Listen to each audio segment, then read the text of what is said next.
થઈને પૂજાવું રે ધણવૈયા મારે ઠાકોરજી નથી થાઉં ધણવૈયા મારે ઠાકોરજી નથી થાઉં। ધર્મનું રક્ષણ કરવા માટે સાહેબ જે પોતાના પ્રાણનો ત્યાગ કરી દે, ભગવાને પોતા કરતા આગળ એને સ્થાન આપે। કૃષ્ણએ કહ્યું છે નંદ અને યશોદાને કે ધર્મનું રક્ષણ કરવા માટે મારે જવું પડશે અને તમે મને જે આટલો પ્રેમ કરો છો ને એ પ્રેમનું તમારે બલિદાન આપવું પડશે। નંદ યશોદા, તમે જો આટલો મને પુત્ર તરીકેનો પ્રેમ કરશો તો હું ગોકુળ છોડીને ક્યારેય જઈ નહીં શકું, અને જો હું ગોકુળની બહાર નહીં નીકળું તો હું ધર્મનું રક્ષણ ન કરી શકું। બધાને આશ્વાસન આપે છે। સોનાનો રથ હતો, એ સોનાના રથ ઉપર બલરામજી બેઠા છે અને ભગવાન કૃષ્ણ આજે રથ ઉપર સવાર થયા। રથ ઉપર બેઠા અક્રૂરજી જ્યાં રથ ચલાવવા માટે જાય ને ત્યાં તો બધી ગોપીઓ હતી, એ બધી ગોપી એ કનૈયાના રથની આગળ આવીને સૂઈ ગઈ। હે કનૈયા, અમારાથી શું અપરાધ થયો કે આજ અમને છોડીને જાય છે? ગોપી બધી રડી પડી છે, ભાવ વિભોર બની, અને બધી ગોપી કહેવા લાગી કે કનૈયા, લાગે છે કે હવે તારે જવું જ છે, જવું હોય તો જા, મેં કોઈ ના નથી પાડતી, પણ હે કનૈયા સાંભળ, આ તારો રથ આ ગોકુળની બહાર ત્યારે નીકળશે કે પહેલા અમારા શરીરમાંથી ને પ્રાણ નીકળશે અને પછી આ તારા રથને તું ગોકુળની બહાર લઈ જજે। આ તારા રથને તું અમારા શરીર ઉપરથી હલાવ એટલે પહેલા અમારા શરીરમાંથી ને પ્રાણ નીકળી જાય। ભગવાન કૃષ્ણ ફરી રથની નીચે ઉતરે છે, ગોપીઓને આશ્વાસન આપે છે। યશોદા રડે છે, નંદ બાબા રડે છે, અને ત્યારે કનૈયાએ વિચાર કર્યો કે જો હું આમનેમ જતો રહીશ ને, ક્યાંક આ યશોદા અને નંદ એ મારા વગર જીવી નહીં શકે। અને ત્યારે કનૈયાએ કહ્યું છે, નંદ યશોદાને બધા ગોપીઓને કહ્યું છે કે તમે રડો નહીં, અને કહ્યું છે કે જાવ વચન આપું છું કે હું જરૂર અવશ્ય એક વખત પાછો તમને મળવા માટે જરૂર આવીશ। અને વચનને ખાતર આજે નંદ અને યશોદા જીવી શક્યા હતા કે અમારો કનૈયો જરૂર પાછો આવશે, અમને એક વખત જરૂર મળશે, હું જરૂર તમને એક વખત મળીશ, આવું ભગવાને વચન આપ્યું। રથ ઉપર ભગવાન બેસે છે અને રથ જ્યાં ચાલતો થયો ને ત્યાં તો કોઈ એક ગોપી હતી એ મૂર્છિત થઈ અને બેભાન થઈને જમીન ઉપર નીચે પડી। બધી ગોપી કહેવા લાગી કે લાલા દેખ, આ તારા વિરહમાં ગોપી છે બેભાન થઈ ગઈ। રથ ઉભો રાખ્યો, ભગવાને પાછળ ફરીને જોયું ત્યાં તો એ ગોપી એ રાધાજી હતા। કૂદકો લગાવીને ભગવાન રથની નીચે ઉતર્યા છે, રાધાજી પાસે આવ્યા અને કહ્યું, ઘરે રાધે, તમે તો જ્ઞાની છો, સમજુ છો, મારે આ બધાને સમજાવવાના હોય, તમને સમજાવવાના ન હોય। રાધા,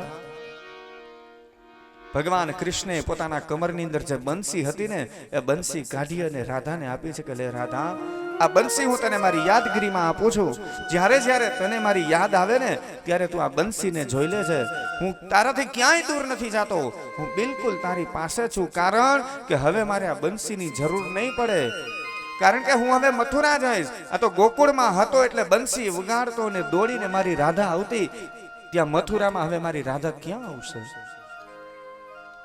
મારે આ બંસીની હવે કઈ જરૂર નથી। રાધાજીને આશ્વાસન આપ્યું છે। ભગવાન રથ ઉપર બિરાજમાન થયા અને અક્રૂરજી રથની લગામ ખેંચી, ઘોડાની લગામ ખેંચીને રથ ચલાવ્યો છે। તમામ ગોપી બધા ભગવાનને વડાવવા માટે દૂર સુધી જાય છે। જ્યાં સુધી ભગવાનના રથની ધજા દેખાણી ત્યાં સુધી બધા રથના દર્શન કરતા રહ્યા છે। અને આ બાજુ બધા ગોવાળિયાઓ કહે બાબાને કે નંદજીને કહ્યું કે બાબા, આ મથુરાની અંદર ધનુર્યાગનું આયોજન કર્યું છે ને કનૈયો ગયો છે, આમંત્રણ તો આપણને બધાને છે, ચાલો આપણે બધા પણ આપણે યજ્ઞના દર્શન કરવા જઈએ અને એમાંને કૃષ્ણની સાથે રહેવા પણ મળશે। અને તમામ ગોવાળિયાઓએ ગાડા તૈયાર કર્યા છે.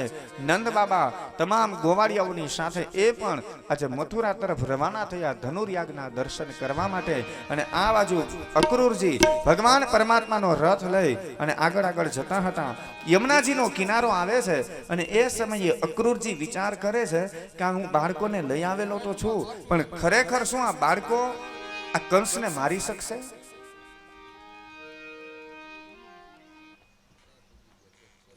આ કંસ અને એના રાક્ષસો જો આ બાળકોને મારશે ને અને આ બાળકોનું મૃત્યુ થશે તો મને બાળ હત્યા લાગશે.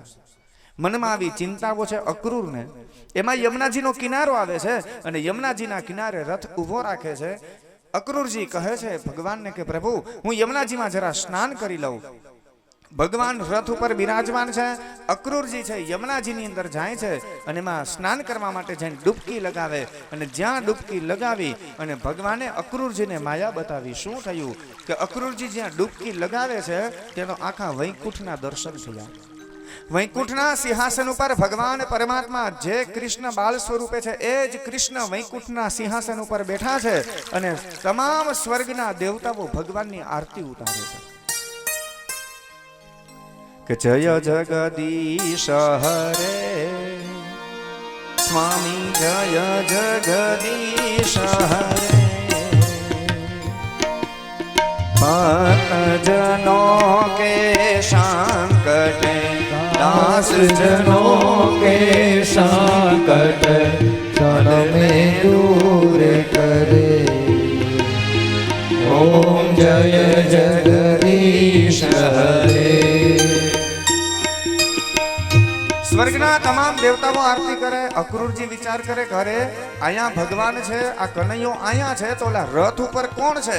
અને જેવા યમુનાજીમાંથી ને બહાર નીકળે કે તો ભગવાન મંદ મંદ હસે છે અને રથ ઉપર બેઠા છે. અક્રૂર વિચાર કરે ભગવાન અહીં રથ ઉપર બેઠા છે, આ લાલો અહીંયા છે તો વાં વૈકુંઠની ગાદીમાં કોણ છે? વળી પાછી ડૂબકી લગાવી.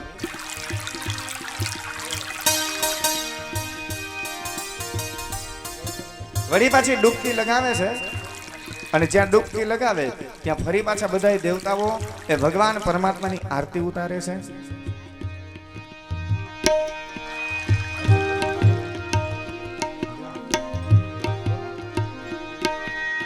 मात पिता तुम मेरे शरण गहो मैं किसके. स्वामी शरण गहो मैं किसके. तुम बिना और न दूजा. तुम बिना और न दूजा. आस करूं मैं किसकी. ओम जय जगदीश हरे. जगदीश हरे. स्वामी जय जगदीश हरे. भक्त जनों के संकट दास जनों के संकट क्षण में दूर करे. ઓમ જય જગદીશ હરે. અક્રૂરજી તરત જ યમુનાજીમાંથી ને બહાર નીકળે છે. ખબર પડી, ઓળખી ગયા કે આ કોઈ સામાન્ય નંદ અને યશોદાનો દીકરો નથી. સ્વર્ગના દેવતાઓ જેની આરતી ઉતારે છે એ તો સ્વયં ભગવાન શ્રી હરિ છે. રથની અંદર આવી અને ભગવાનને વંદન કર્યા. પ્રભુ મારા મનની અંદર શંકા હતી પણ આજે મારી શંકા દૂર થઈ ગઈ. મને ખબર પડી ગઈ કે તમે કોઈ સામાન્ય બાળક નથી, તમે તો ભગવાન છો. અક્રૂર ભાવ વિભોર બન્યા છે. રથ ચલાવ્યો, રથને લઈને આવે છે મથુરામાં. મથુરાની અંદર સરસ મજાના બગીચા હતા અને બગીચાની અંદર ભગવાનને ઉતારો આપ્યો છે.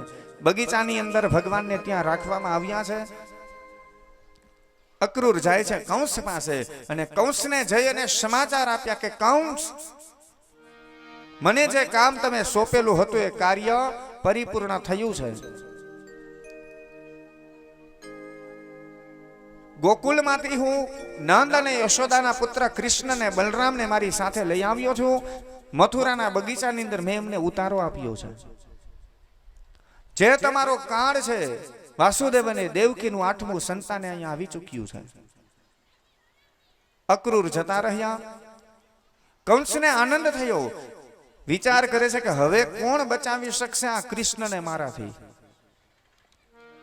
અને આ બાજુથી તમામ બધા ગોવાળિયાઓ હતા, નંદ બાબા હતા, ગાડા લઈ અને બધા આવે છે ત્યાં મથુરાના બગીચામાં કૃષ્ણ અને બલરામ હતા. ત્યાં તમામ બધા ગોવાળિયાઓ બધા ભેગા થયા. બધાને ખૂબ આનંદ થયો, ભાવ વિભોર બન્યા છે. આખા મથુરાની અંદર સમાચાર મળી ગયા, ખબર પડી કે ગોકુળમાંથી કૃષ્ણ અને બલરામ આવી ગયા છે. કૃષ્ણના દર્શન કરવાની બધાને એટલી બધી ઉત્સુકતા છે, હરખ છે કે કનૈયાના દર્શન ક્યારે થશે. કારણ કે એના પરાક્રમ બધાએ સાંભળેલા હતા પણ હજી જોયા નથી. અરે કંસે કેટલા રાક્ષસોને મોકલ્યા, અસુરોને મોકલ્યા, બધાય રાક્ષસોને મારી નાખ્યા છે. આટલો શક્તિશાળી છે, કનૈયો છે, નાનો બાળક છે, પણ બધાય રાક્ષસોને મારી નાખે છે. આવી બધી વાતો સાંભળેલી હતી, એના વખાણ સાંભળેલા હતા. પણ આજે કનૈયાના અમને દર્શન પણ થશે, આવો મથુરાવાસીને પણ આનંદ છે. અને બગીચાની અંદર બધા ગોવાળિયાઓ રહેલા હતા. એમાં કૃષ્ણ અને બલરામ બે ભાઈઓ કંઈક સામસામે ઈશારા કરે છે. નંદ બાબા જોઈ ગયા. નંદ બાબાએ લાલાને કહ્યું, કરે લાલા, આ બે ભાઈઓ સામસામે શું ઈશારા કરો છો, શું વાતો કરો છો? કનૈયો કહે કે બાબા, હું કઈ નથી કહેતો, મોટા ભાઈ કહે છે. પણ મોટો ભાઈ શું કહે છે? તારા મોઢેથી સાંભળવું છે, બોલ શું કહે છે મોટો ભાઈ?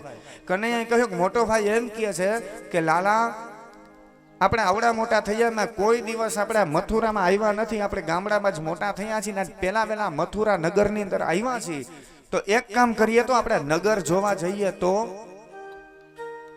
નંદ બાબાએ કહ્યું કે આ મોટો ન કહેતો હોય, આ તારા જ પરાક્રમ હોય.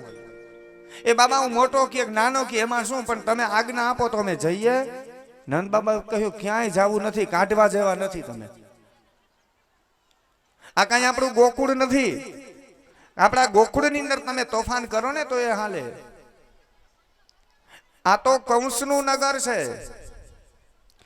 અને ગોકુળની અંદર કનૈયો ખાલી એક માખી મારે તોય બધા ગોવાળિયાઓ બોલે વ્રજ વિહારી લાલકી જય. અહીંયા એવું ન હાલે. અહીંયા વ્રજ વિહારી લાલકી જય બોલો ને તો અહીંયા કંસના સૈનિકો પકડી જાય તમને. અહીંયા તો રાજાધિરાજ મહારાજ કંસનો જય હો એવું બોલવું પડે. અરે બાબા, પણ અમે નહીં બોલીએ વ્રજ વિહારી લાલકી જય. અહીંયા તમને બરાબર ચાલતા ના આવડે, અહીંયા મોટા મોટા વાહન નીકળતા હોય, અહીંયા કેટલાય ઘોડા ગાડીઓ નીકળતી હોય, હાથીની ગાડીઓ નીકળતી હોય, અંબાડીઓ નીકળે, મોટા વાહન નીકળે, મોટા મોટા રસ્તાઓ હોય, એમાં તમારે બહુ ધ્યાન રાખવું પડે. અહીંયા કેટલા બધા બાગ બગીચાઓ છે, તમે ગમે ત્યાં નુકસાન કરો એ આપણે ગોકુળમાં હાલે, અહીંયા ન હાલે. કનૈયાએ કહ્યું બાબા, અમે કોઈ બાગ બગીચાને નુકસાન નહીં કરીએ, કોઈ માણસોને હેરાન નહીં કરીએ, કોઈ પશુઓને કઈ હેરાન નહીં કરીએ, કોઈને કઈ તકલીફ નહીં આપીએ. અમે બરાબર રસ્તામાં એક બાજુ કિનારે કિનારે સાવ સાઈડમાં ચાલશું. અરે સામેથી ગમે તે આવશે, અમે એને ગાડા એકનો માર્ગ આપશું એને. પણ બાબા અમને જવા દો ને. અને નંદ બાબાએ ખૂબ શિખામણો આપી છે કે કાંઈ વાંધો નહીં, તમે તમારે મથુરા નગરી જોવા માટે જાઓ, પણ કોઈને નુકસાની ન પહોંચાડવી, બાગ બગીચાને નુકસાન ન કરવું, પાણીના ફુવારાઓને બધા હોય એને કઈ નુકસાન ન કરવું, ગમે અહીંયા સીધું નાવા ન પડી જવું, અહીંયા બધી લાઇટો હોય તો એને ક્યાંય અડવું નહીં, ક્યાંક શોર્ટ સર્કિટ લાગે. આવા કેટલાય નિયમો આપ્યા છે. આ કૃષ્ણની લીલામાં બધા નિયમો લાગુ પડે. અને એ જ વસ્તુ જ્યારે રામ હતા એ મિથિલા નગરીની અંદર ગયા અને વિશ્વામિત્ર ઋષિએ સામેથી કહ્યું કે બેટા રામ, જાઓ તમે આ નગરના દર્શન કરી આવો. સામેથી કહ્યું કોઈ નિયમ નહીં, કારણ કે રામને એક નિયમ સમજાવવા પડે પણ નતા. એટલા મર્યાદા પુરુષોત્તમ, ધીર ગંભીર શાંત, અને આને બધા નિયમો કેવડું લિસ્ટ આપ્યું. અને કૃષ્ણ ભગવાન બલરામજી નંદ બાબાએ જ્યાં કહ્યું ને કે હા કોઈ વાંધો નહીં, તમે તમારે જાઓ મથુરા નગરી જોવા માટે તમે જાઓ. અને જ્યાં રજા મળી ત્યાં તો બધા ગોવાળિયાઓથી એટલો બધો આનંદ થયો, બધાય ગોવાળિયાઓથી બોલાઈ ગયું વ્રજ વિહારી લાલ કી જય. બધાય ગોવાળિયાઓ દોડી દોડીને નીકળ્યા છે મથુરાની બજારની અંદર. કૃષ્ણ ને બલરામ પણ નીકળ્યા છે, મથુરા નગર જોવા માટે નીકળ્યા છે. ને ત્યાંથી જ આપણે હવે ધનુર્યાગના દર્શન કરવા માટે જઈએ આવો વિચાર કરીને આગળ આગળ જાય છે. મથુરા નગરીમાં આગળ આગળ પહોંચે છે અને તમામ ગોવાળિયાઓ નીકળ્યા છે મથુરા નગરીમાં, મથુરાની બજારની અંદર. અને તમામ ગોવાળિયાઓ, ગોપ બાળકો, કૃષ્ણ, બલરામ અને મથુરા નગરીની મથુરા બજારની અંદર એ બધા ચાલતા થયા. એક ગોવિંદા હાલા રે હાલા જરા મટકી સંભાળ બ્રિજ વાલા. ગોવિંદા આલા રે આલા જરા મટકી સંભાળ બ્રિજ વાલા. કંસનું આમાં નામાં પૂરું કરી.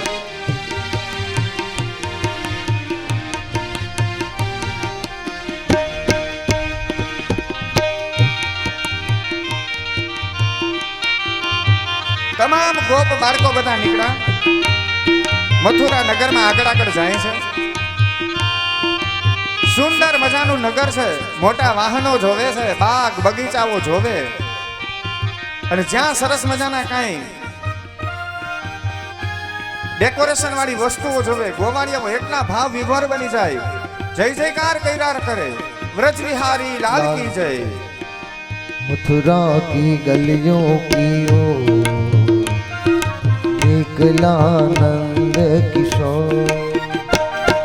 मथुरा की गलियों की ओर निकलानंद किशोर. गोविंदा आला रे आला जरा मटकी संभाल ब्रिज वाला. गोविंदा आला रे आला जरा मटकी संभाળ બ્રિજ વાલા. મથુરાની બજારમાં ભગવાન તમામ ગોવાળિયાઓની સાથે આગળ આગળ જાય છે.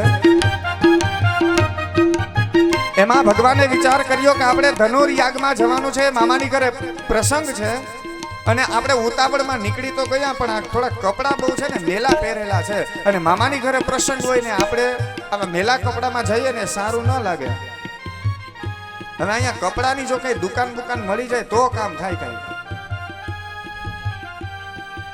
એ તો આ જમાનામાં બધી દુકાનો છે કે તરત આ નવું જીન્સનું પેન્ટ લઈ આવ્યા. છોકરાઓને આ મન થયું, અરે કાલ બારગામ જાવું છે, મમ્મી પ્રવાસમાં જાવું છે, લાવને થોડાક પૈસા થોડા કપડાની ખરીદી કરી આવું. તો મમ્મી આપે, લે આ 2000 રૂપિયા, સીધા સુપર માર્કેટમાં જીન્સનું પેન્ટ લઈ આવે. જોજી કેવું, અરે મારો દીકરો સરસ લઈ આવ્યો. બહેનોને સાડી લેવી તરત મળી જાય, પણ ત્યારે તો કઈ આવી દુકાનો ને એવું કઈ નહીં હોય. ભગવાન વિચાર કરે કે આ નવા કપડાનું શું કરવું, અને એમાં બરાબર એક કંસનો ધોબી હતો. એ કંસનો ધોબી કપડાનું પોટલું લોય અને બરાબર ત્યાંથી નીકળો, અને એટલો બધો જાડો છે, પહાડ જેવું આમ શરીર, મોટી મોટી મૂછું છે, મોટી મોટી આંખ છે. ભગવાનની દ્રષ્ટિ પડી એ ધોબી ઉપર, અને ધોબીને સંસ્કૃતમાં રજક કહેવામાં આવે. એટલે ભગવાને કહ્યું કે હે રજક, અને ત્યાં તો ધોબી ઉભો રહ્યો. પાછળ ફરી જોયું, અરે કોણ છે તું, અને મને અટકાવે છે? અરે બાબા અટકાવતો નથી, તમને ખાલી એટલું કહું છું કે તમારી પાસે શું છે? અરે મારી પાસે આ કપડાં છે, અને તને ખબર છે હું કોણ છું? હું કંસનો ધોબી છું. હું કઈ સાદો ધોબી નથી. અમે નિયમ હોય, ચા કરતા કેટલી વધારે ગરમ હોય, અને દરવાજા કરતા આગળિયા વધારે ખખડે. આ કંસને જેટલો પાવર નહીં ને એટલો પાવર તો આ ધોબીને હતો. અરે હું તો કંસનો ધોબી છું. ભગવાને કહ્યું ભાઈ તમે જેમ કંસના ધોબી છો, હું કંસનો ભાણેજ છું. કામ બીજું કાંઈ નથી. આ તમારા હાથમાં કપડાનું પોટલું જોયું એટલે બસ એટલી ઈચ્છા છે કે આ પોટલું અમને આપો ને. અરે તમારી આ હિંમત, આ કંસના કપડા છે, અને એ તમે માગવાની કોશિશ કરો છો.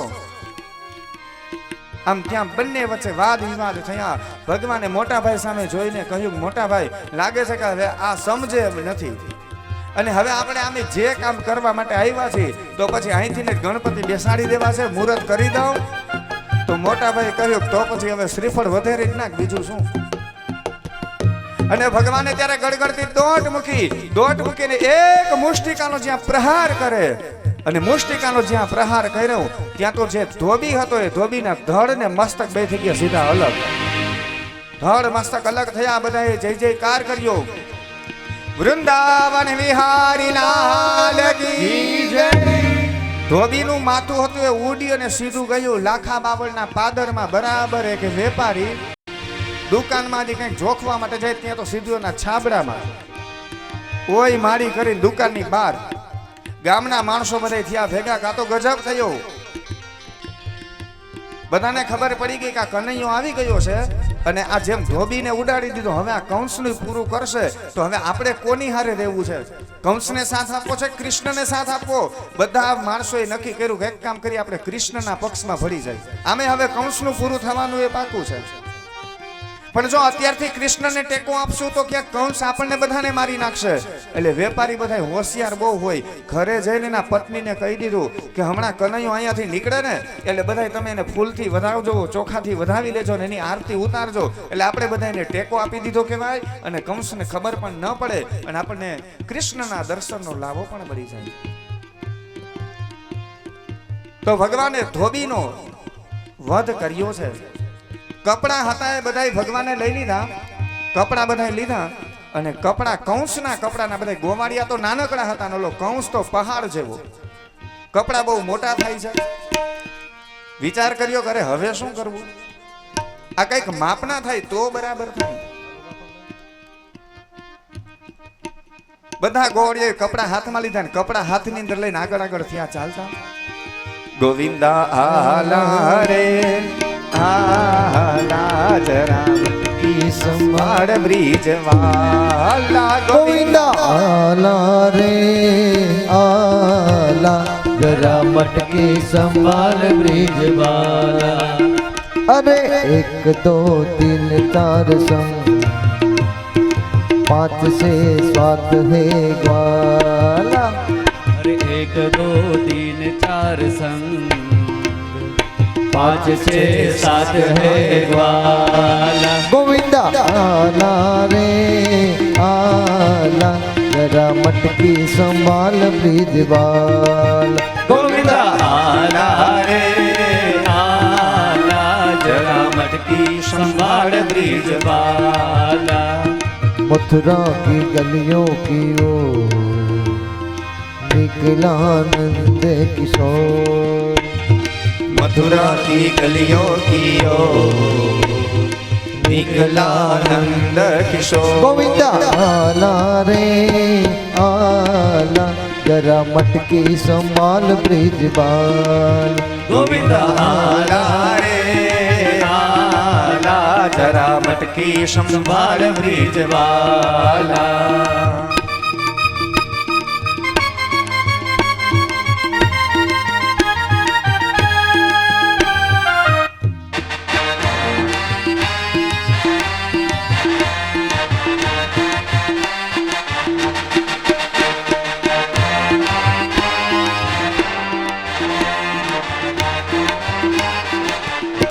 ભગવાન પરમાત્મા જે રંગારા પાસેથી ધોબી પાસેથી જે કપડા મળેલા હતા બધા ગોવાળીઓએ લીધા. કપડા લઈને આગળ આગળ જાય છે પણ વિચાર કરે કે આ માપના થાય તો કઈક આ પહેરવાની મજા આવે. આ તો બહુ મોટા છે અને બરાબર એમાં એક દરજી ભગત અને દરજી ભગત હતા સિલાઈ કામનું કામ કરે. ભગવાન ત્યાં ગયા દરજી ભગત પાસે અને દરજી ભગત ત્યાં તો આસન ઉપરથી ઊભા થઈ ગયા. આવો આવો આવો પ્રભુ, હું તમારી શું સેવા કરું? ખબર હતી કે હમણાં યજ્ઞનું કલ્યાણ થઈ ગયું છે, આમાં કાંઈ બીજું બોલાય નહીં. પ્રભુ મારા જેવું જે કામ હોય તમે તમારે કયો ફરમાવો, હું આપની શું મદદ કરું, શું સેવા કરું? ભગવાને કહ્યું કે અરે ભગત, બીજી સેવા તો કઈ નથી, પણ બસ એટલું મારું કામ કરી દે કે આજે કપડા છે ને અમને મોટા થાય છે બધા, અમને માપ ના કરી દો. દરજી ભગત કહ્યું કે અરે પ્રભુ એમાં કઈ ચિંતા કરવાની હોય, લાવો લાવો લાવો. એ બધા કપડા લીધા અને તરત જ કાતર મૂકી સિલાઈ કરી અને બધા ગોવાળિયાઓને સરસ મજાના માપના નવા કપડા કરી દીધા. અને નવા કપડા જ્યાં પહેર્યા ને ત્યાં તો ગોવાળિયાઓ બધા રાજી થઈ ગયા અને ફરી પાછા ભગવાનનો જય જયકાર કર્યો. બોલીએ બ્રજ વિહારી લાલ કી જય. ભગવાનનો જય જયકાર કરતા જાય. ભગવાન પ્રસન્ન થયા. દરજી ભગતને કહે કરે તમે તો અમારું સરસ મજાનું કામ કરી દીધું, હું રાજી થઈ ગયો તમારા ઉપર, જે જોઈએ તે માગો તમ તમારે, હું પ્રસન્ન થયો. શું આશીર્વાદ આપું? દરજી ભગત કે પ્રભુ કાંઈ જોતું નથી. મનમાં એટલી બધી બીક છે કે આ ઓલા ધોબીનું કલ્યાણ કર્યું, મારું કરી ન નાખે તો સારું કહે.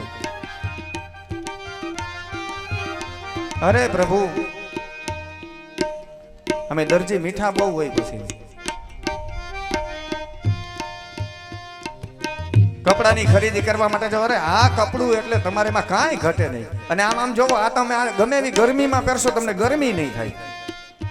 આ એવું સરસ કોટનનું છે ને આ તે ડેમ કરી અને કપડું આપી દે. અને પછી ભગવાન એટલા પ્રસન્ન થયા ને દરજી ભગત ઉપર, એટલે આશીર્વાદ આપ્યા કે ભગત માગો નહીં તો કાંઈ નહીં, જાઓ હું તમને આશીર્વાદ આપું છું કે હવે જ્યાં સુધી જીવો ત્યાં સુધી સીવો. સિલાઈ કામ તમારી ચાલુ જ રહેશે. જાઓ આશીર્વાદ આપણા. वही माखन की चोरों की सेना, माखन की चोरों की सेना, हो जरा बच के संभल के रहना, हो जरा बच के संभल के रहना.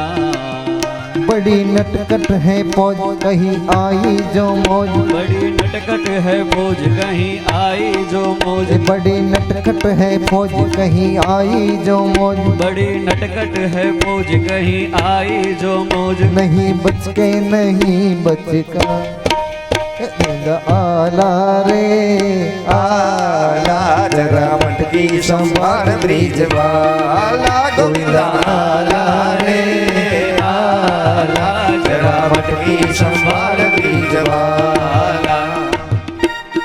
દરજીને આશીર્વાદ આપ્યા છે. ત્યાંથી આગળ જાય. એક માળી હતો, બધાને ફૂલના હાર પહેરાવે છે ગળાની અંદર. ભગવાને માળીને પણ આશીર્વાદ આપ્યા છે. સરસ નવા કપડા પહેરાઈ ગયા, ગળાની અંદર ફૂલના હાર આવી ગયા. પણ ભગવાને વિચાર કર્યો કે યજ્ઞની અંદર જવું છે, કપાળમાં તિલક નથી. આ ઉતાવળમાં નીકળી ગયા, બધું રહી ગયું. આમાં તિલક મળી જાય તો બહુ સારું કહેવાય. અને ત્યાં બરાબર એક કાળી અને કુબડી એવી સ્ત્રી હતી. વાંકી વાંકી ચાલે છે, કદરૂપી છે, બેડોળ છે, પણ હાથમાં સોનાનું પાત્ર છે. ભગવાન વિચાર કરે કે આવી કાળી કદરૂપી બેડોળ સ્ત્રી અને આના હાથમાં વળી સોનાનું પાત્ર, શું હશે પાત્રમાં? એ સ્ત્રી, એ રૂપ સુંદરી. ભગવાને આવું કહ્યું, ભાગવતમાં વર્ણન છે. અને કાળી કદરૂપી જે હતી, કુબડી સ્ત્રી હતી, ભગવાને એને એવું કહ્યું, હે રૂપ સુંદરી. ત્યાં તો રાજી રાજી થઈ ગઈ, મને વળી રૂપ સુંદરી કોણે કહ્યું? એક તો મને કોઈ બોલાવે નહીં. અરે અહીંયા આવ, તારું નામ શું છે અને તારા હાથમાં શું છે? પેલી સ્ત્રીએ કહ્યું કે પ્રભુ મારું નામ છે ત્રિવક્રા. મારા શરીરમાં 3 વાંક છે, હું શરીરમાં વાંકી ચૂકી વળેલું છું ને, એટલે મારું નામ છે ત્રિવક્રા. પણ કાળી ને કદરૂપી છું એટલે બધા મને કુબજા કહીને બોલાવે. હું કુબડી છું, મને કુબજા કહીને બોલાવે છે. અને હું કંસની માનીતી દાસી છું. કંસ માટે હું આ બધું ચંદન તૈયાર કરું છું. પ્રભુ આ પાત્રમાં આ ચંદન છે. અને સાવ સાચું કહું, આ ચંદનનો અધિકારી એ કંસ નથી, ખરેખર આ ચંદનના અધિકારી તો તમે છો. તમારા કપાળમાં હું તિલક કરી દઉં? ભગવાને કહ્યું કે હા કુબજા, તારા હાથથી તું અમને કપાળની અંદર તિલક કરી દે. અને કુબજાએ ભગવાનના કપાળમાં તિલક કરી દીધું, ચંદન લગાવી દીધું. ભગવાનને તિલક થયું, તમામ ગોવાળીઓને બધાને તિલક કર્યું. ભગવાનના કપાળમાં જે ચંદન થયું ને, શીતળતા મળી, ઠંડક વળી છે ભગવાનને. અને કહ્યું કે હે કુબજા, તું પણ માગી લે જે જોઈએ તે. આજે તે મને શીતળતા આપી, ઠંડક આપી, તો તારા જીવનમાં કોઈ હવે તાપ ન હોવો જોઈએ. શું દુઃખ છે બોલ? તારે જે જોઈએ તે માગ. અને બેનો ઉપર ભગવાન પ્રસન્ન થાય તો શું માગે? વિચારીને વર માગજો પ્રભુ પ્રસન્ન કદી જો થાય. પ્રહલાદે માગ્યું એવું મગાય, કુંતીએ માગ્યું એવું. રાજર્ષિ મુનિએ લખેલું આ ભજન છે. ભગવાન પરમાત્મા મારા તમારા ઉપર પ્રસન્ન થાય ને તો શું માગવું? એ પણ જો ભગવાનની કૃપા હોય તો આપણે માગી શકીએ સાહેબ, બાકી માગી પણ ન શકીએ. ભગવાનની કૃપા હોય ને તો બધું માંગતા આવડે. પેલી વાત છે, ઓલા સુરદાસ ઉપર ભગવાન પ્રસન્ન થયા, કહ્યું કે માગ જે જોઈએ તે. સુરદાસે કહ્યું કે પ્રભુ કાંઈ જોતું નથી, હાવ સંતોષી માણસ છું. હવે તમે આવ્યા છો તો હવે એક આશીર્વાદ દેતા જાઓ કે મારી વચલા દીકરાની વહુ વચલા માળે સોનાની ગોરીન સોનાના રવાઈએ છાસ ફેરવે, એ મારી સગી આંખે જોઉં. ભગવાને હળી કાઢીને ભાગી ગયા કે આને એક આશીર્વાદમાં બધું ભેગું કરી લીધું. વચલા દીકરાની વહુ એટલે કે તને 3 દીકરા દેવાના, ત્રણેયને પરણાવવાના, એટલે વચલી વહુ આવે ને વચલા મારે એટલે પાછી રહેવાની વ્યવસ્થા એપાર્ટમેન્ટ માગી લીધો. વચલા મારે સોનાની ગોરીને સોનાના રવાય છાસ ફેરવે, એમાં ઘટે શું બીજું? અને પાછો આંધળો હતો એટલે એવું કહી દીધું છે કે મારી સગી આંખે જો, એટલે કે આંખું પણ માગી લીધી. એક આશીર્વાદમાં બધું ભેગું. ભગવાનની કૃપા હોય ને સાહેબ તો માગી શકીએ કઈક, અને ભગવાનની કૃપા ન હોય, અરે એક નહીં 3 આશીર્વાદ માગવાનું ભગતને કહેલું. ભગવાનની પૂજા કરવા માટે ગયો એક ભગત, આખો શ્રાવણ મહિનો શંકર ભગવાનની પૂજા કરી. શંકર ભગવાન પ્રસન્ન થયા, કહ્યું કે માગ જોઈએ તે, એટલો બધો પ્રસન્ન થયો છે તારી પૂજાથી ને. ઘરમાં કેટલા જણા છો? ઓલા ભગતે કહ્યું કે અમે 3 જણા છીએ, એક હું છું, એક મારી ઘરવાળી અને એક મારો દીકરો. શંકર ભગવાને કહ્યું કે તારી પૂજાથી એટલો પ્રસન્ન થયો છું, ભલે તે પૂજા કરી, પણ તમે 3 જણા એક એક આશીર્વાદ માગો, પણ શરત એક કે 15 દિવસના અંતરમાં તમને આશીર્વાદ આપીશ. આજે એક જણાને 15 દિવસ પછી બીજાનો વારો, અને પછીના 15 દિવસ પછી ત્રીજાનો વારો આવશે. ઓલા ભગતે કહ્યું પ્રભુ કાંઈ વાંધો નહીં, આશીર્વાદ મળવાનો છે, એમાં શું? તો શંકર ભગવાન કહ્યું કે માગી લે, જોઈએ તે. કહ્યું કે એક કામ કરો પ્રભુ, પેલા મારે ઘરવાળીને બોલાવી લો, એને જોતું હોય નહીં માગી લે, નહીતર તમે આશીર્વાદ દઈને વયા જાશો ને અમારા ઘરમાં ડખો થશે કે જ્યાં હોય ત્યાં તમે જ મોર થઈ જાવ, અમારો વારો નથી આવતો. શંકર ભગવાન કહ્યું કાંઈ વાંધો નહીં, જા એને બોલાવી આવ. ભગત દોડીને આવે છે. એને ઘરવાળીને કહ્યું કે ભગવાન પ્રસન્ન થયા છે, આપણે બધાએ આશીર્વાદ માગવાના છે, મારે માગવાનું છે, દીકરાને પણ આશીર્વાદ માગવાનો વારો આવશે, અને તારે પણ માગવાનું. પહેલો આશીર્વાદ તું માગી લે, ભગવાન પાસે જોઈએ તે 15 દિવસ પછી હું માગીશ ને પછીના 15 દિવસ પછી એ દીકરો માગશે. ઘરવાળી તો રાજી રાજી થઈ ગઈ, દોડીને સીધી મંદિરે આમ દોટ મૂકે છે. પણ દોડતા દોડતા મંદિરે આવે છે, વિચાર કરે કે ઓહો હવે તો મારી ઉપર ભગવાન પ્રસન્ન થઈ ગયા, માર ઘરવાળો તો હવે તો ખૂબ રૂપિયા ને સંપત્તિ ને બંગલા ને ગાડી ને બધું માગશે, અમે કેવા રૂપિયા વાળા થઈ જશું, કેવા બંગલામાં રહેશું. કા મનમાં વિચાર કરે, પણ પછી વિચાર કરો ખરે એવડા મોટા બંગલામાં રહીએ તો પછી હું એમાં શોભવી તો જોઉં ને. હવે તો મારી ત્યાં ઉંમર થવા માંડી છે, તો એના કરતા એક કામ કરું, હું સ્વરૂપવાન થઈ જાઉં ને એવું માગી લઉં. મંદિરે આવીને ભગવાન પાસે માંગ્યું કે પ્રભુ આશીર્વાદમાં મને સરસ મજાની રૂપ સુંદરી બનાવી દો. ભગવાને કહ્યું તથાસ્તુ. અને બેન હતા ને રૂપ સુંદરી બની ગયા, આશીર્વાદ મળી ગયો, રૂપ સુંદરી બન્યા, આવી ગયા પાછા પોતાની ઘરે. હવે બીજો આશીર્વાદ તો 15 દિવસ પછી વારો આવે. પણ એ જે રૂપ સુંદરી બનેલી સ્ત્રી હતી, એક વખત બરાબર શેરી વારતી હતી ને એમાં ત્યાંથી રાજા નીકળો, અને રાજાની દ્રષ્ટિ પડી આ સ્ત્રી ઉપર. વિચાર કરે આ તો કેવી રૂપ સુંદરી, આ તો મારા રાજમહેલમાં સારી લાગે. હાથ પકડી ખેંચીને સીધી રથમાં બેસાડી. એનો ઘરવાળો છોકરાએ દોટ મૂકી કે રેવા દ્યો, આ અમારું ઘરનું માણા એકનું એક છે, રોટલા વગરના રહેશું. પણ રાજા પાસે કઈ હાયલું નહીં. રાજા તો એ રૂપ સુંદરીને લઈ અને જતો રહ્યો, મહેલની અંદર રાખે છે. પણ આ બાજુ બાપ દીકરો 2 જણા દુખી થઈ ગયા. 15 દિવસ પૂરા થયા ને 15 દિવસ પછી પાછી મહાદેવના મંદિરમાં જઈને ઓલા ભગતે પૂજા કરી. મહાદેવની પૂજા થઈ, ભગવાન પ્રગટ થયા અને કહ્યું કે માગ જે જોઈએ તે. પેલા તો ઓલો ભગત હતો શંકર ભગવાન ઉપર ખારો થઈ ગયો કે આ તમે આશીર્વાદ દીધા છે કે શ્રાપ દીધો, આ ઘરનું માણસ હતું એ ગયું. પણ ભગવાને કહ્યું કે તો માગ્યું એવું દીધું છે ને, હવે તું કઈક માગી લે. એટલે પેલા ભગતે કહ્યું કે હવે એક કામ કરો, મારી ઘરવાળી જે જગ્યાએ છે ને ત્યાં બકરી બની જાય. ભગવાને કહ્યું તથાસ્તુ. ઓલી રાજમહેલમાં જ્યાં રૂપ સુંદરી હતી એમાં બકરી બની ગઈ.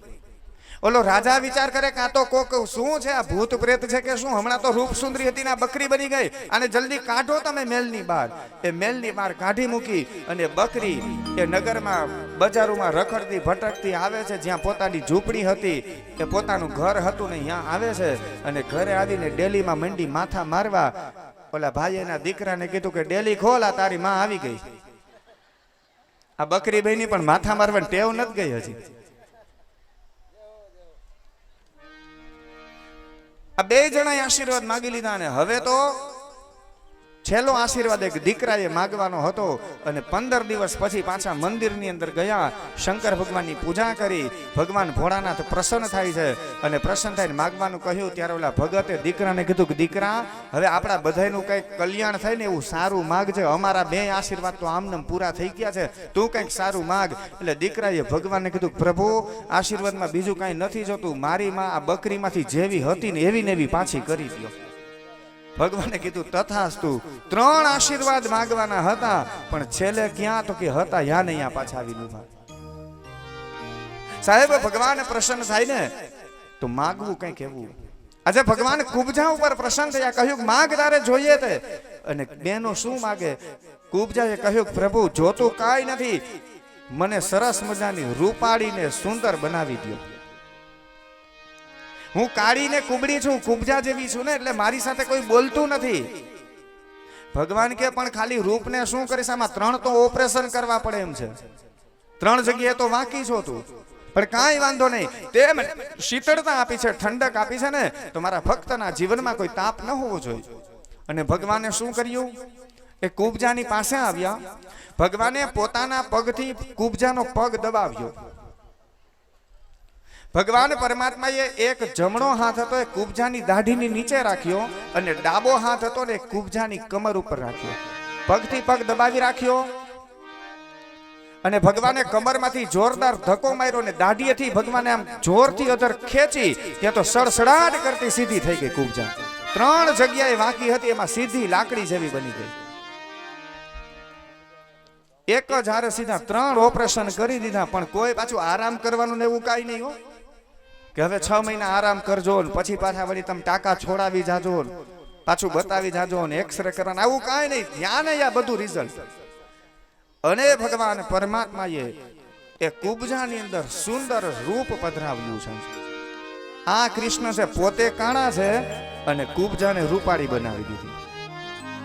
આ વિચાર કરો, કૃષ્ણને સમજવા બહુ અઘરા છે. ભગવાન કૃષ્ણનો જન્મ જેલમાં થાય, જેનો જન્મ જેલમાં થાય, પણ આપણે એનું નામ લઈને ખાલી તો આપણને બધાને મુક્તિ આપી દે. આ કૃષ્ણ છે, પોતે કાળા છે ને કુબજાને રૂપાળી બનાવી. કુબજાને આશીર્વાદ આપી અને ભગવાન જવા માટે જાય, ત્યાં તો કુબજાએ ભગવાનનો છેડો ઝાલ્યો છે અને કહ્યું કે પ્રભુ મારા મેલે તમે પધારો. दास सतार कहे दरस दिखाओ, श्याम सुंदर घर आओ, सुने पड़े हैं गोप गोपिया, नाथ दया दर्शाओ, अम पर नाथ दया दर्शाओ, गोकुल है सोना मधुमन सोना, सोना है यमुना घाट रे, सोनी फिरे सब बावरिया, मोहे नींद नहीं मोहे चैन नहीं गए, श्याम कुबजा पास रे, दर्शन बिना वही बावरिया, दर्शन बिना वही बावरिया. ભગવાને કુબજાને વચન આપ્યું છે કે હે કુબજા, અત્યારે નહીં પણ જ્યારે સમય આવશે ત્યારે ચોક્કસ હું અવશ્ય તારા મહેલે વધારીશ. અત્યારે હજી મારી પાસે સમય નથી. ભગવાને કુબજાને વચન આપ્યું છે. ત્યાંથી ભગવાન આગળ ચાલતા થયા છે અને આગળ આગળ ભગવાન જાય છે. કંસે જ્યાં ધનુર્યાગનું આયોજન કરેલું હતું અને ભગવાન તમામ ગોવાળિયાઓની સાથે બલરામની સાથે એ ધનુર્યાગનું જે આયોજન હતું એમાં ભગવાને હવે આજે પ્રવેશ કર્યો.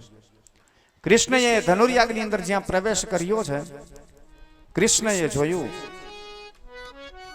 કે અનેક પ્રકારની ત્યાં વ્યવસ્થાઓ કરવામાં આવી છે. કંસ આમ અટારી ઉપર બેઠો છે,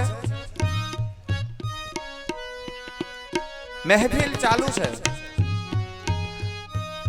સંગીત વાળા બધા બાળકો રાગની અંદર સંગીત વગાડે છે, નૃત્યાંગનાઓ બધી નૃત્ય કરે છે. અને અનેક બધા રાજા મહારાજાઓ આજે ધનુર્યાગના દર્શન કરવા માટે ત્યાં આવેલા છે. અનેક મથુરા વાસીઓની ત્યાં હાજરી છે. બધાને બેસવા માટે બધી વ્યવસ્થાઓ છે. અને બરાબર મધ્યમાં એક સ્ટેજ બનાવેલું છે અને સ્ટેજ ઉપર એક ધનુષ્ય મૂકેલું છે. ધનુષ્યનું રક્ષણ કરવા માટે અનેક સૈનિકો છે. એમની આગળ એક સ્ટેજ બનાવેલું છે. એની અંદર શાલ, કુશાલ, ચાણૂર, મુષ્ટિક આવા બધા મલ્લો ત્યાં રહેના છે. બધાને અલગ અલગ બેસવાની બધી વ્યવસ્થાઓ છે. અને કૃષ્ણએ જ્યારે એમાં પ્રવેશ કર્યો છે અને કૃષ્ણએ જ્યાં પ્રવેશ કર્યો ને અને પ્રવેશતાની સાથે જ કૃષ્ણ બચી ન શકે અને અંદર પ્રવેશ કરે એની સાથે જ એનું મૃત્યુ થઈ જાય આવો વિચાર કરી અને ત્યાં એક કુવલિયાપીડ નામનો હાથી રાખેલો, મદિરા પીવડાવી પાગલ બનાવ્યો છે. એમની ઉપર મહાવત બેઠો છે. કૃષ્ણની બલરામની આવવાની રાહ જોવે છે. અને જ્યાં કૃષ્ણને બલરામને આવતા જોયા છે અને ત્યાં જે મદોન્મત હતો, પાગલ બનેલો જે હાથી હતો, એ કુવલિયાપીડ હાથીને કૃષ્ણને બલરામની ઉપર છોડી મૂક્યો. કૃષ્ણને બલરામ જ્યાં છે ત્યાં કુવલિયાપીડ હાથી આવે છે. કુવલિયાપીડ હાથી કૃષ્ણ અને બલરામનું ભીષણ યુદ્ધ થાય છે. અને એટલું બધું યુદ્ધ થયું છે. કુવલિયાપીડ હાથી ભગવાનને મારવા માટે જાય. ભગવાન ક્યાં અદ્રશ્ય થઈ જાય, હાથીને ખબર ન પડે. અને ભગવાન પણ ગડગડતી દોટ મૂકીને કુવલિયાપીડ હાથીને જ્યાં એક મુષ્ટિકાનો પ્રહાર કરે અને એટલો કુવલિયાપીડ હાથી મજબૂત હતો પણ કુવલિયાપીડ હાથીને આમ દૂર સુધી ભગવાન ફેંકી દે. અને કુવલિયાપીડ હાથીને કોઈ પણ હાથીનું બળ એ ભાંગવું હોય તો એમની પૂંછ પકડવી પડે. કૃષ્ણએ કુવલિયાપીડ હાથીની પૂંછ પકડી અને દૂર સુધી એમને ખેંચે છે. બળ રહિત થયો.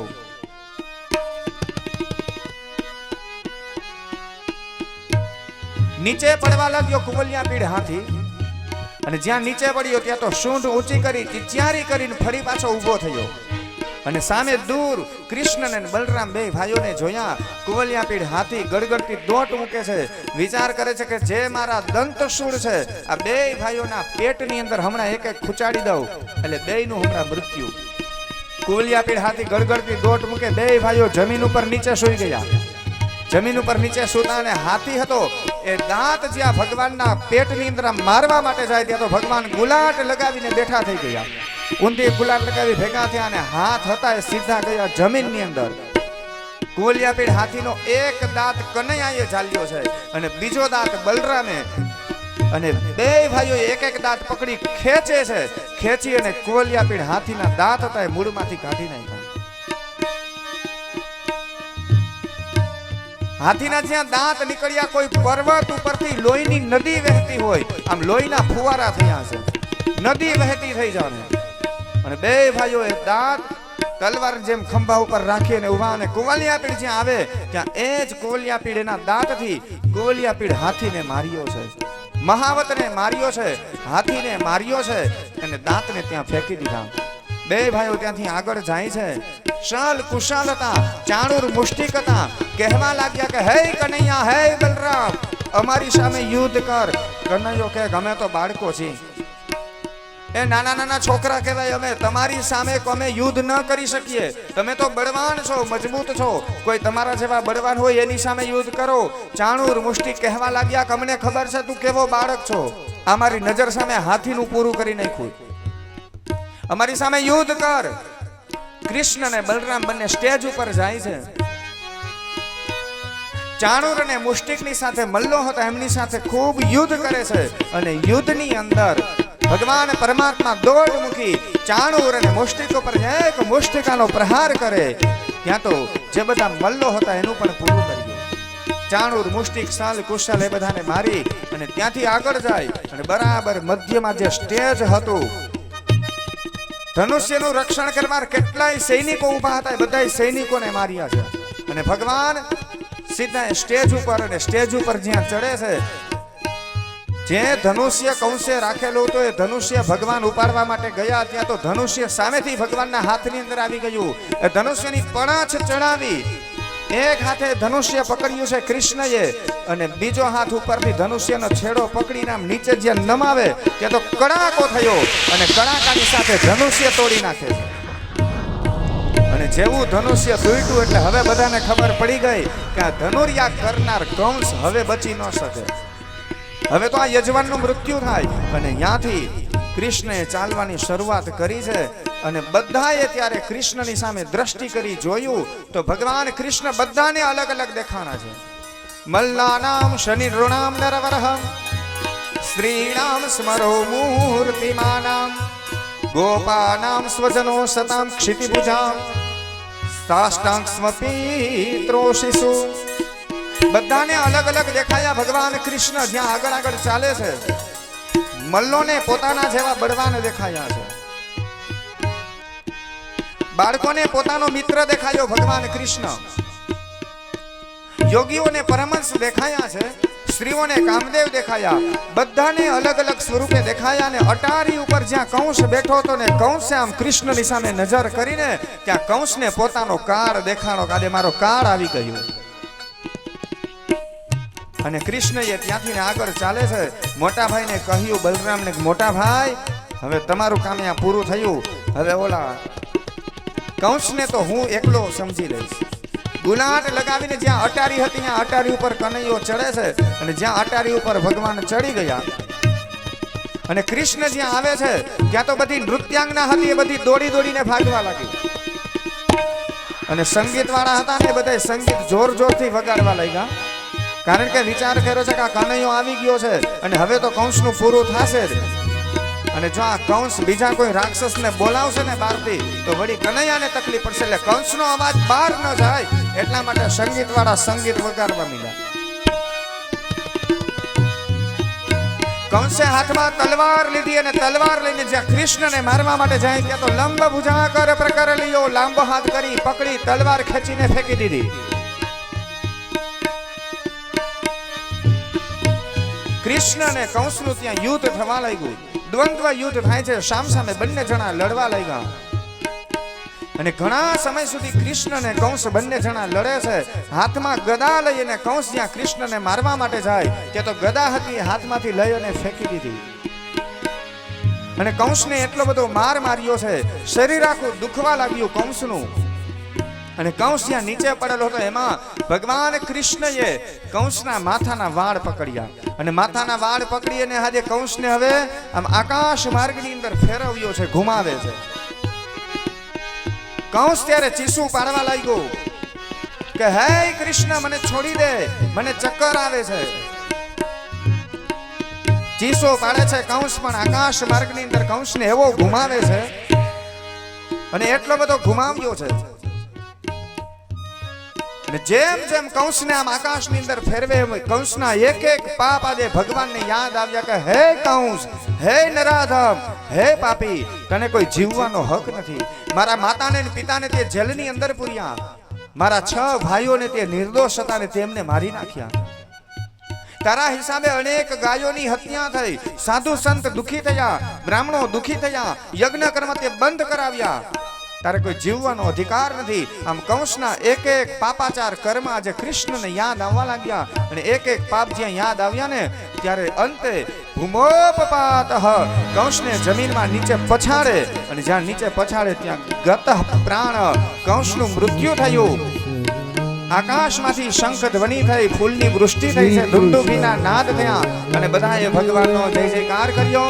બોલીએ કૃષ્ણ કનૈયા લાલ કી જય. કંસને માર્યો છે, ભગવાનને બધાએ વધાવ્યા છે. અને કંસને મારી અને ભગવાનને એટલો બધો શ્રમ પડેલો હતો, ભગવાન થાકી ગયા, શરીરમાં એટલી બધી ભગવાનને ધ્રુજારી હતી કે ભગવાન કંસને મારી અને યમુનાના કિનારે થોડી વાર માટે ત્યાં વિશ્રામ કરવા માટે બેઠા. અને હાલની તારીખે પણ મથુરામાં ત્યાં યમુનાજીના જે પણ ભાઈ બીજ નાવા ગયા હોય, યમુનાજીના મથુરામાં જેને દર્શન કરેલા હોય એમને ખ્યાલ હશે, ત્યાં વિશ્રામ ઘાટ છે. આજે વિશ્રામ ઘાટ એટલે જ નામ પડ્યું કે કંસને મારી અને ભગવાને જે જગ્યા ઉપર વિશ્રામ કર્યો, આરામ કરેલો હતો, એ ઘાટનું નામ થયું છે વિશ્રામ ઘાટ. ભગવાન ત્યાં વિશ્રામ કરે અને આવે છે મથુરામાં. દોડી આવી અને જેલની અંદર જાય છે, માતા પિતાને મળે છે, વાસુદેવને દેવકીને જેલમાંથી મુક્ત કર્યા, વંદન કરીને રડી પડ્યા, માફ કરજો કે મને આવવામાં મોડું થયું. વાસુદેવને દેવકીને જેલમાંથી મુક્ત કર્યા. ઉગ્રસેન મહારાજને પણ, જે કંસના પિતા હતા, એને પણ જેલમાંથી મુક્ત કરે છે અને મથુરાની ગાદી ઉગ્રસેન મહારાજને પાછી આપે. તો કંસનો ભગવાને વધ કર્યો છે. મથુરાની ગાદી હતી એ ઉગ્રસેનને પાછી આપી. નહીતર કંસને મારી અને મથુરાના રાજા ધારે ને તો ભગવાન કૃષ્ણ બની શકે, પણ છતાંય પોતે એનો રાજ્યનો સ્વીકાર નથી કર્યો. ગાદી ઉગ્રસેનને સોંપે છે. બધાને ખૂબ આનંદ થયો છે, ઉત્સવ ઉજવે છે મથુરાની અંદર. અને નંદ બાબા ગોવાળિયાઓ ઘણા સમય સુધી ત્યાં રોકાયા હતા. અને પછી નંદ અને બધા ગોવાળિયાઓએ ભગવાન પાસે વિદાય માંગી. કનૈયો રડી પડ્યો. નંદ બાબાને, ગોવાળિયાઓને બધાને મળીને રડે છે. કહ્યું કે મારી માં યશોદાને મારી યાદી આપજો. બધાને યાદ કરે છે. બધા નંદ અને ગોવાળિયાઓ બધા ફરી પાછા ગોકુળની અંદર જાય અને ભગવાન એ મથુરાની અંદર રહેવા લાગ્યા. આમ 11 વર્ષ અને 52 દિવસ સુધી ભગવાન ગોકુળની અંદર આજે એનો સમય પૂરો કરી અને હવે ભગવાન મથુરાની અંદર આવ્યા. ભગવાન પરમાત્મા મથુરામાં રહ્યા. ભગવાનની મથુરા લીલા છે કે મથુરામાં ભગવાન હવે બધી લીલા કરે.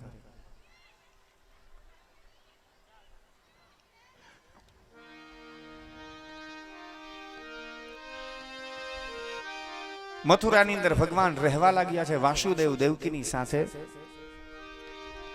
ભગવાન મોટા થયા અને ભગવાન પરમાત્મા એ કૃષ્ણ છે ને એ સાંદીપની ઋષિના આશ્રમે ત્યાં ભણવા માટે જાય છે. ઉજ્જૈનની અંદર, મધ્યપ્રદેશમાં ઉજ્જૈનમાં એ સાંદીપની ઋષિનો આશ્રમ છે. ભગવાન કૃષ્ણ જ્યાં ભણેલા હતા ને, જે બ્રહ્મ છે, ઈશ્વર છે, જે ભગવાન છે, એ પોતે પણ ભણવા માટે જાય છે. મેં કહ્યું કે ભગવાનને અહીં જન્મ લેવાની કોઈ જરૂર નથી. ભગવાન ધારે તો વૈકુંઠમાં બેઠા બેઠા જ આ કંસનું પૂરું કરી દે, રાવણનું પૂરું કરી દે, ને કઈ રામ તરીકે જન્મ લેવાની જરૂર ન હોય. છતાં એ જન્મ લે છે શું કામે? તો કે આપણા બધા માટે, આપણને જ્ઞાન આપવા માટે કે હું ભગવાન છું ને છતાં પણ આ બધી ક્રિયા કરું છું. તો ભગવાન પોતે પણ ભણવા માટે ગયા હતા. એમ આપણે બધાએ પણ ભણવું પડે, અભ્યાસ કરવો પડે, નિશાળમાં જવું પડે, તો જ જ્ઞાન મળે.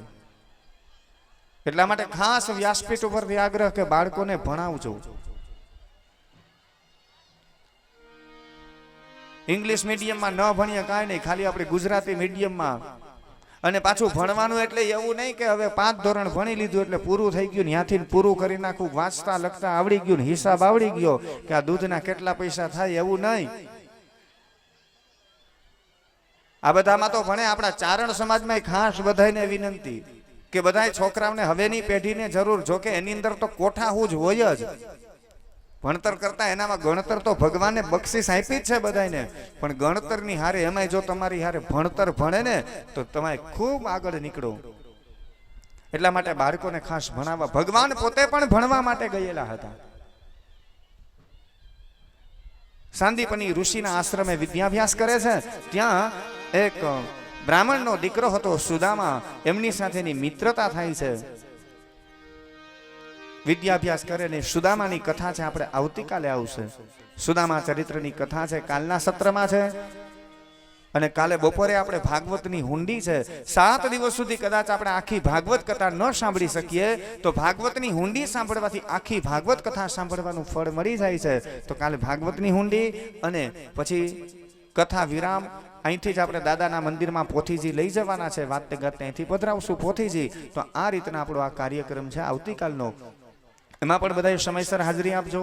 અને હમણાં જ હવે ભગવાનની જાન, ભગવાન દ્વારકાધીશ જાન જોડીને આવે છે. તો આપણે ત્યાં સુધી ભગવાનને કઈ રીતે લગ્ન થયા, શું થયા, ત્યાં સુધીની કથામાં આપણે પહોંચીએ. કે ભગવાન મથુરામાં રહે છે. વિદ્યાભ્યાસ કરવા માટે સાંદીપની ઋષિના આશ્રમે ગયા. અભ્યાસ પૂરો થયો. ભગવાને સાંદીપની ઋષિને કહ્યું, ગુરુદેવ હું આપણે ગુરુ દક્ષિણામાં શું આપું? સાંદીપની ઋષિએ કહ્યું કે મારે ગુરુ દક્ષિણામાં કંઈ ન જોઈએ. સાંદીપની ઋષિએ ન માગ્યું. ભગવાને વિચાર કર્યો કે આ સાંદીપની ઋષિ છે ને એ કંઈ નહીં માગે, એટલે એમણે ગુરુ માતા છે સાંદીપની ઋષિના પત્ની હતા, એમને કહ્યું, માં તમે કંઈક માગો, હું શું આપું તમને દક્ષિણામાં? સાંદીપની ઋષિના પત્નીએ કહ્યું કે બેટા, આજે ઘણા સમયથી આ તમે અમારા આશ્રમની અંદર હતા ને, અમારો આશ્રમ એટલો સુંદર મજાનો હતો, હરિયો ભરિયો લાગતો હતો. તમે આશ્રમ છોડીને જતા રહેશો ને એટલે અમારો આશ્રમ એ સુનકાર થઈ જશે. તમારા જેવા જ અમારે સંતાનો હતા, પણ એ મૃત્યુ પામ્યા છે. મારા સંતાનોને તમે પાછા લઈ આવો ને. ગુરુ દક્ષિણાની અંદર સાંદીપની ઋષિના જે પુત્ર હતા, મૃત્યુ પામેલા હતા, ભગવાન પરમાત્મા એને ફરી પાછા લઈ આવે છે અને એમના મરેલા સંતાન હતા એમને જીવતા કરીને ગુરુ દક્ષિણામાં પાછા આપ્યા. વિદ્યાભ્યાસ પૂર્ણ કરીને ભગવાન મથુરાની અંદર રહેવા લાગ્યા. સમય વ્યતીત થયો અને એમાં એક વખત સમય જતા ભગવાન પરમાત્માના મિત્ર પણ છે, સ્નેહી પણ છે, એવા ઉદ્ધવજી આવે છે. દેવતાઓના ગુરુ બૃહસ્પતિ અને એમના શિષ્ય એવા ઉદ્ધવજી આવે. ખૂબ જ્ઞાની છે, પંડિત છે, વિદ્વાન છે.